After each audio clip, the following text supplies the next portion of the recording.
Hi, I'm John Seacott, Executive Editor of the Brewer Magazine. Welcome to another edition of the Brewer Magazine Podcast. You can like and subscribe to catch the podcast every single week by looking on YouTube and Spotify. Like and subscribe those. We are sponsored by Keg Logistics. You can go to keglogistics.com/brewermag for all those details. And don't forget about brewermag.com, available 24 hours a day, 7 days a week for your business resource needs. And of course, we're on Facebook, Instagram, X, TikTok. Maybe we're on Friendster. I don't know. Do you remember the Friendster? Yeah. Well, anyway, once a month, we like to be able to shift the site into Cider Business and do a little bit of a different mode here on the Brewer Magazine Podcast. So today we're taking a dive into flavor two different ways.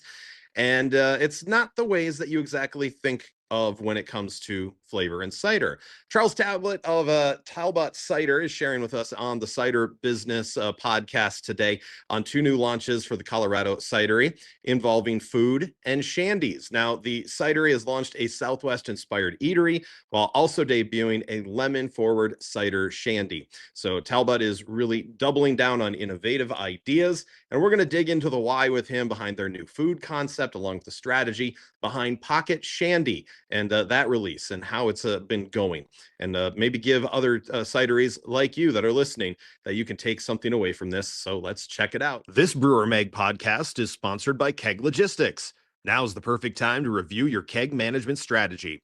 Whether you're seeking a truly flexible keg rental program or intrigued by the seamless distribution freedom of paper fill, Keg Logistics is ready to craft a personalized solution for you, ensuring you receive the kegs you need precisely when you need them. For details, visit keglogistics.com/brewermag. Keg Logistics, modern solutions for keg efficiency. And we're joined here on the Brewer Magazine Cider Business Podcast with Charles Talbott of Talbott Cider. And thanks for joining us here on the podcast. Appreciate it. Absolutely. Thanks for having me. Well, awesome. We talked a little bit a while back. I think this kind of stemmed off of the opportunity from some upcoming articles that we're going to be writing. And you're like, you know what? I'm really busy right now with a restaurant and a shandy. So I was like, wait a minute. We need to talk about that kind of stuff as well. You guys now have Talbott's Eatery. Give me the background on that. Like, why were you guys thinking of doing this, and how long kind of was the process of kind of getting things going for you? So the way Colorado works is if you're a manufacturer, you can only have, you can serve a small amount of food, but you can only have the products that you produce in-house. With what we did is we moved from a limited winery to a vintner's restaurant. In that process of changing over, we basically operate like a brew pub. So now we can have beer, wine, and spirits as long as 14% of our on-premise sales comes from food. So we've been wanting to make that turn for a long time. And it's just, when were we going to pull the trigger to do it? And we saw an opportunity to buy a food truck, and we ended up buying this food truck.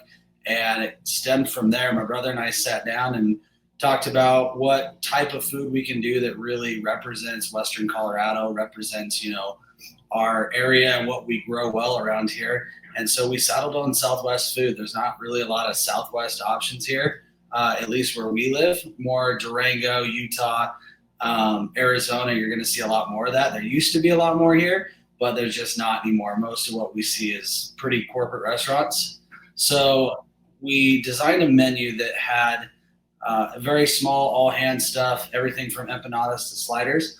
And but what is perfect about Southwest food is so much ties into it. We can add apples into it. We can add peaches. So we basically are doing Southwest food with our own twist, with fresh fruit and vegetables from what's grown around us in Colorado.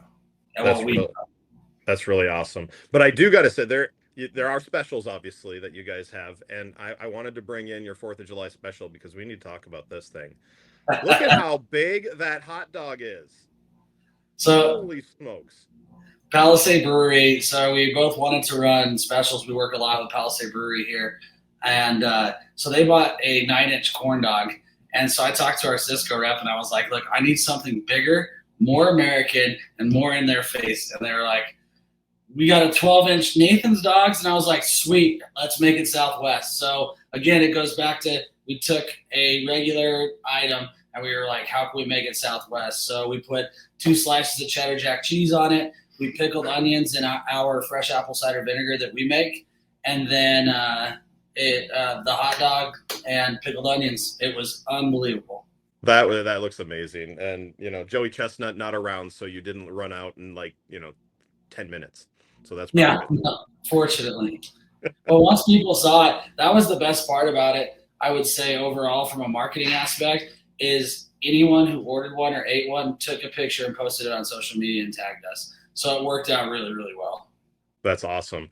Yeah, and you kind of talked about this a little bit, but did you guys want the Southwest because it's a differentiating point, because you can move it into what it pairs well with your stuff, or how do you blend that in when you're developing a food program, basically?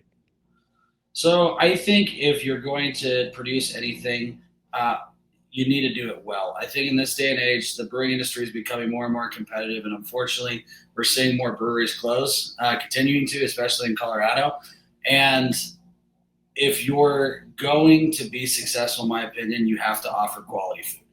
And so we started with how do we first represent tradition and what we do well here, and then what is a product that's going to keep people coming back, and what's a price point that makes it feasible to where we're not just tourism and we're getting locals to come out and support us as well. Because that's been another big change, at least here in Palisade, Colorado, is because we've become such a huge wine country area for Colorado. You're seeing a lot of people pricing for tourists, which makes it not feasible. A lot of the people here will have a locals discount because that's the way it's just, they're going to get their money where they can. Yeah, absolutely. How about working with the pricing and, you're not just, for us, you get a lot of Gordon's Food Sofos, in Northwest Ohio that people are ordering their food from. This is obviously, like you said, you get to work with a lot of the fruit that you guys have on hand as well. But when it came to pricing things out and, like you said, making it affordable, I mean, is that probably a new thing that you guys hadn't thought about, since you didn't have to deal with the food side, but food costs are always a little more difficult to deal with, don't you think? They're a lot more difficult to deal with, and they're consistently changing. Fortunately, working directly with the farmers and us being a wholesaler ourselves, we know what we're going to sell fruit for, and then we know what our grocery stores are going to sell the fruit that we sold it to them for, those margins tied in. So basically what we're doing is we're cutting out that second tier of distribution, and we're going directly to the farm. And the best part about going directly to the farm is that money's going to them, and they're making a little bit more than they would be turning around and wholesaling it. So we're actually getting a better price. I mean, the Colorado corn just came to market. I'm getting corn from Colorado for 50% less money than I was getting it from California. Wow. Well, so that works right there. and then with us being able to make apple cider vinegar and stuff like that, a lot of the stuff that we're doing, we're pickling all of our own stuff. We're not paying to get it pickled. We are hands-on family farm, and so a lot of these tricks and trades, we already do it. We don't need to pay someone else to do it. Right.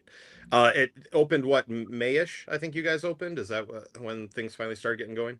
Yeah, about May. The whole process and just changing over our license, our county was just rough to work with, and it took us about 13 months to basically just add beer and food. And that's without ever having a tack on our license for underage serving for anything. So, I mean, it was a rigorous process, and it just has to do with updates to county codes and different things like that. Your entrances, your exits, defining your parking lot. Like where we're at, we're so far out in the countryside. Our next winery from us is anywhere from 1.5 miles to 3 miles down the road. So we don't really have anyone around us. So we're not used to, I guess, working with those types of rules, essentially. Sure. How about when just considering it a success? Like, what do you consider a success for? What is it? Is it something that you're looking to be a revenue maker for you, or is it just like bringing more people out, increasing the dwell times, helping sell cider or other, whatever you're selling now because you have the opportunity? Like, what are the metrics you're looking at to be like, yeah, this is going the right way that we wanted it to? So initially, Joe, my brother, he runs marketing and sales, or really he runs more distribution and sales, and I do more of the marketing and product development. He and I sat down and we said, if we can hit that 14%, but we can get people to stay and just have another drink, then for us, it's worthwhile. We want to use it as a consumer education platform, what we have found since we made that plan is that we have broken it, and it's now making 32% of our overall revenue for the tap room. So, and that's just us in our first couple months. So we've actually had to sit back and rethink, because we're really busy into our tourism season right now, on what is that metric going to look like? What is our goal? And at this point, I think we're moving to more, if we can run a 40% food here on premise and we can have a margin that's over 30 to 40% on it, we're happy. That's as good as it gets. That's gravy. And on average, everyone that orders something to eat orders 1 to 2 more drinks. That's awesome. Well, when it comes to just having the wider selection, do you see that as a hindrance, a bonus? Like, what, when you become more of an all-encompassing bar restaurant model, do you see yourself bringing in different people? Or I bet you there's people walking in saying, hey, we didn't know that you guys were here. You get, no matter how long you're around, you end up still finding those people that they discovered you because you switched things up a little bit.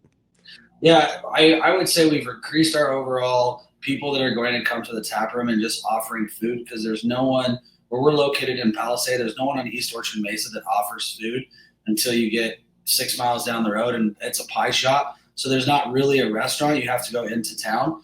And so it's really increased. And I'd say all the other wineries suggest us now as a food place, because that's what we have. What's been nice is the people that typically came in and they'd sit down and be like, oh, all you have is cider. Oh, all you have is wine. And we couldn't direct them to try some of our ciders that are made more for beer drinkers. They would just leave. Now, everything we do is Colorado beers. We work with the brewers.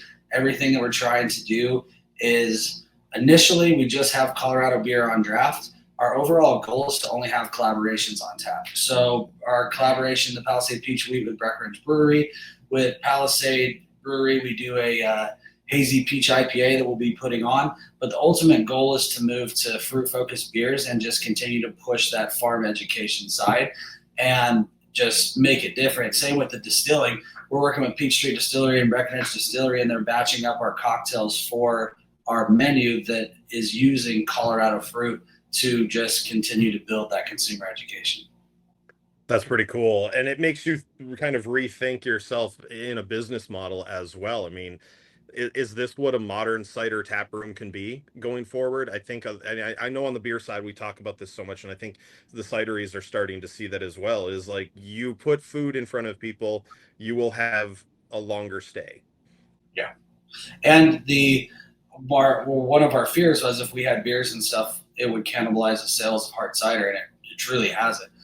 Even with our large concerts and stuff that we do here, cider is still predominantly the most consumed thing here by, almost 70% hard cider over anything else. Beer is about 28%, wine about 2%. That's awesome. So yeah, you're still cider first, even though it's, you're adding a hospitality aspect. And was that, like you said, something that you don't want to see yourself get away from what you guys have been for the whole time that since you started? Exactly. Yeah. But if we can continue to help support the region and get, we're going to continue to stay on our promise to only use Colorado beers and different things like that, because it just helps grow our region. The way that we viewed it is that we're focusing more on selling a farm experience than we are just selling a products. Mm-hmm. Well, one of those products was Pocket Shandy, and you're drinking it right there. There it is. So it, obviously a great summer idea, summer seasonal. Tell me a little bit about how it came to life, and what did you see it as being a part of the Talbott's lineup in the cider category? This Brewer Mag podcast is sponsored by Keg Logistics. Now's the perfect time to review your keg management strategy. Whether you're seeking a truly flexible keg rental program or intrigued by the seamless distribution freedom of paper fill, Keg Logistics is ready to craft a personalized solution for you, ensuring you receive the kegs you need precisely when you need them. For details, visit keglogistics.com/brewermag. Keg Logistics, modern solutions for keg efficiency. So it actually started as an accident. We had a fermentation that it was an Alpine Star fermentation, which is our flagship base cider here. And at the beginning of the fermentation, the sugar level was a little low, but I still figured we were going to hit where we needed to be. And the fermentation cut out and it only consumed about 80% of the sugars. And so it left us with like a 4% alcohol cider that had lemon characteristics. And it just really good citric acid kind of flavors. And so there's no way we were going to turn it into Alpine Start. So we're like, let's test this. Sent it in. There was no crazy fermentations or anything happening. It died out. So we cold crashed it and got a bunch of different juices from the grocery store. We're like, let's see if we can do something cool with this. So we added about 5% lemon juice to it, and it turned into like this. It's quickly becoming one of our number one brands. But it just took off like a firestorm. And at first, we just put it into kegs, and within 6 weeks, we were putting it into package, and it's just flying off the shelves.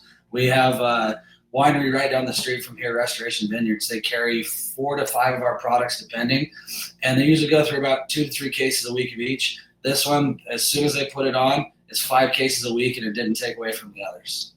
Wow. So increasing sales there. That's really cool. Is it, when it comes to, I guess the aspect when you think about it, beer drinkers always think, it's going to have that beer taste to it. Does this still have the cider taste to it, or does it taste more like the lemon aspect of it? Like what, and was that something that you had to mess with even at the beginning? We had to play with the amount of lemon juice that we were adding because it did become really lemony very quickly. But the nice thing about how this cider played out is we did a polish filter instead of a sterile filtration on it. So it actually has a lot of mouthfeel, which I think it's something we're working on right now, is how do we move further and further away from sterile filtration, just because you get so much more mouthfeel and body. So this to me it tastes like a lemon cider, but it tastes like a cider. It does not taste like a seltzer or anything like that. It's just good. Nice. And when it comes to like, how is it for shelf stability and stuff? Like, is there anything that you had to adjust on that aspect, because it is just maybe something a little different than you guys are used to? So we use Velcro. I don't know if you've heard of it, but it's I'm sure you have. It's a lot of wineries in California use it, and we use it for fresh apple juice, and it gives us a lot more confidence. When we switched from epoxy line cans to BPA and I cans originally, we were having a lot of stability issues, and we're starting to break down liners. And so in that process of moving towards a liner that was a little better for our product, we started looking at other stabilizers for it, and that's when we stumbled across Velcro, which is giving us a lot more confidence and stability. Nice. And it just seems, the more I talk to people, I mean, obviously there's always the traditionalists. This is a wine product. This is to be handled in a certain way. But at the same time, you have to adapt to your consumer base. You have to adapt to creating a new consumer base. How does the future of cider lie in hybrid offerings like this, whether it's flavored blends or shandies, fruited seasonals? I mean, we see it a lot more now than we even did 5-10 years ago. And there's always room for more, I believe. But like, do you see kind of that trend just because of the way consumers consume the product? I think what we are seeing is consumers are moving, at least in the hard cider realm, they're moving either to lower alcohol ciders or they're moving to higher alcohol ciders. But the space in the middle where everyone's operated for so long is kind of starting to fade away. But with that, our Imperial ciders, we're going to be releasing an Imperial pack this next year. And it's because our Imperials, we sell the heck out of them here on premise. But it's really interesting to see there's some people that just want higher alcohol, some people that want lower alcohol, and that 5% to 6% category to me seems like it's starting to, it's just stabilized. It's not growing for us. It's not shrinking for us. It's just staying still. And how have you guys adjusted to that? Because like you said, you're doing more Imperial stuff. Is there, the NA options, being able to add THC to things, or there's so many revenue or avenues to find revenue.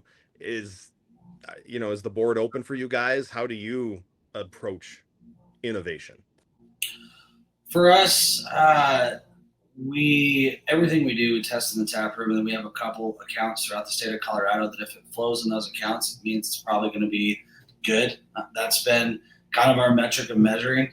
we watch other companies and what they're doing, and we consume their products to see, just to be aware.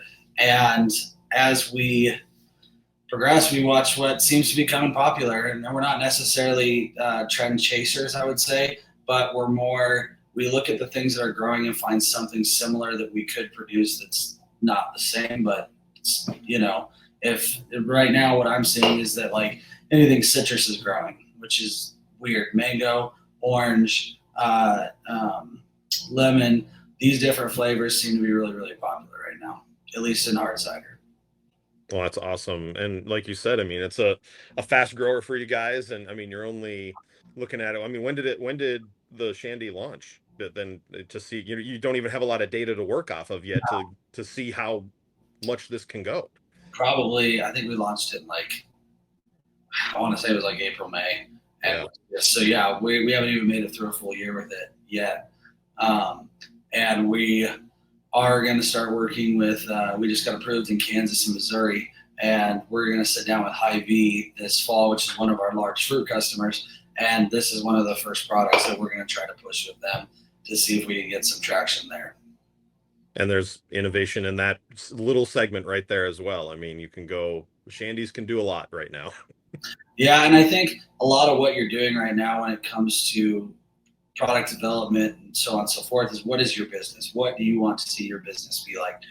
And if you want to, like you were saying earlier, you want to be more of a traditionalist and you want to do more boutique stuff. If you look at Haken Cider in Colorado, they're one of the most awarded cider companies in the state, and everything he does is 25 plus a bottle, sold in 100% 750s, and he's focused 100% on quality. So it's kind of like the Casey Brewing and blending model. You got to decide where you want to be. Are you going to go into distribution and try to build on distribution? I think right now, unless you were in the market 5 years ago, building distribution is a lot more difficult than it used to be. I think people still are, COVID still, unfortunately, I feel like has an effect, especially with a lot of on-premise. We don't move nearly as much kegs as we used to, and it just has to do with corporate businesses purchasing out independent accounts and stuff. But our brand before COVID, we were 60, 70% draft. Now we're 10. Wow.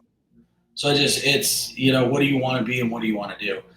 For us, until Hy-Vee approached us about expanding outside the state, our goal was just to be a highly successful cidery in Colorado.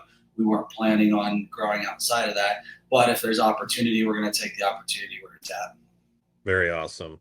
Well, kind of circling it back, and obviously people that are watching this might be cidery owners, managers, people that are in the industry. We already kind of touched on some of this, but should we be adding food?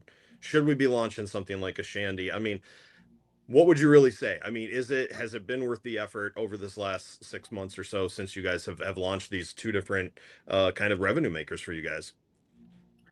Yeah, I would say if you want to launch a restaurant, beware of what it takes to run a restaurant. That would be my biggest advice, because I am the head cider maker, winemaker here, on top of the kitchen chef. And it's taken me a couple months to start to prepare prep chefs and different people like that to be prepared to do that. With that said, companies like Cisco and Shamrock and different places like that have made the barriers of entry of not being a great cook allow you to get into it with, kind of like we were talking about on email, kind of pub ferrets and different things like that. You really can get into running a restaurant that can increase your revenue for not a ton of money. And the things you make, if you keep a limited menu, if you just have something to offer, I don't even think you have to have a lot. If you just have something, people are going to stay longer. So, but I do think, do it fits your identity. What is your brand? And if your brand is, it looks like it can grow with food, then I would say entertain it, start slow, and build from there. Awesome. So like I said, we're running out of a food truck. We didn't even build a big kitchen or anything like that. We have a Pit Boss smoker that has an app so that we can track meat, and a griddle and a warmer. That's it. And we run, last night, for Taco Tuesday, we did 80 We did 40 orders of tacos, and then another 20 orders on top of that of other stuff. So I mean, it makes a big difference. It took what was, probably a $400 Friday or $400 Tuesday to a $1,600 Tuesday. Wow. So and I increased staff by me and one other person. So nothing crazy. Absolutely. And like you said, it does matter. It shows in the bottom line right there. So when it pairs well with your food, depending on the type of food you do, you can build it around the brands that you currently have. Some of the stuff that we have, like the green chili cider, peach habanero, those types of things pair really well with the type of food that we're doing. Awesome. Well, thanks for sharing that information. And I wanted to dive into, I told you I'd give you a couple goofy curveballs at the end just for some fun. So you ready to dive into a couple one? Yep. All right. What's your go-to fast food order? Chick-fil-A. And it's just a chicken sandwich from Chick-fil-A. And it's there in 30 seconds. And yeah. We have very few Chick-fil-A's here. So our Chick-fil-A has 2 loops around the building of cars you got to sit in. But still, I'd say 10 minutes to get through. I mean, it's not bad. They're quick. They are quick. If you weren't doing what you're doing right now, what kind of strange career would you want to be doing instead? I would probably be in Mexico running a beach bar. So not too far away from what not too far. I love the alcohol industry. I'm big with people. And I think the alcohol industry connects people. It's one of those berries that doesn't matter where you go in the world. You don't have to speak Spanish and go to Mexico and immediately have a connection with someone because you guys are consuming the same beer. Same with Europe, same with anywhere else. It's that it breaks that barrier and brings people together. So awesome. And then we'll wrap it up with this one. If you could have a fictional character from any TV show, movie, cartoon, whatever you want to do, and to be your new assistant on the production floor, who would you want to be? Iron Man. Automate it. Let's go. It'd be done quickly. He'd be able to pay for everything. He could work for free. Yeah. He wouldn't have to worry much. Tony Stark would just, he'd probably take over though. That's the only thing. He probably would, but he did well. So awesome. Well, now he's Dr. Doom, so we'll have to see what he's up to here. They haven't come. Yeah, I still don't know how I feel about that. I'm still having mixed emotions about recasting characters, but I don't know. In the same franchise, it's kind of weird. My fear is when these characters kind of die out with what happens with AI. My fear is that we just have AI making our movies, and there's no longer real people in them. They're just AI people. You're giving people way too many ideas right now. I'm scared. It's terrifying to think about. Exactly. Well, Charles, I appreciate the time, and best of luck to the new ventures that you guys got going. Seems things are going good for you. Yeah, I appreciate it. Thanks for having us on, man. We really appreciate it. This Brewer Mag podcast is sponsored by Keg Logistics. Now's the perfect time to review your keg management strategy. Whether you're seeking a truly flexible keg rental program or intrigued by the seamless distribution freedom of paper fill, Keg Logistics is ready to craft a personalized solution for you, ensuring you receive the kegs you need precisely when you need them. For details, visit keglogistics.com/brewermag. Keg Logistics, modern solutions for keg efficiency.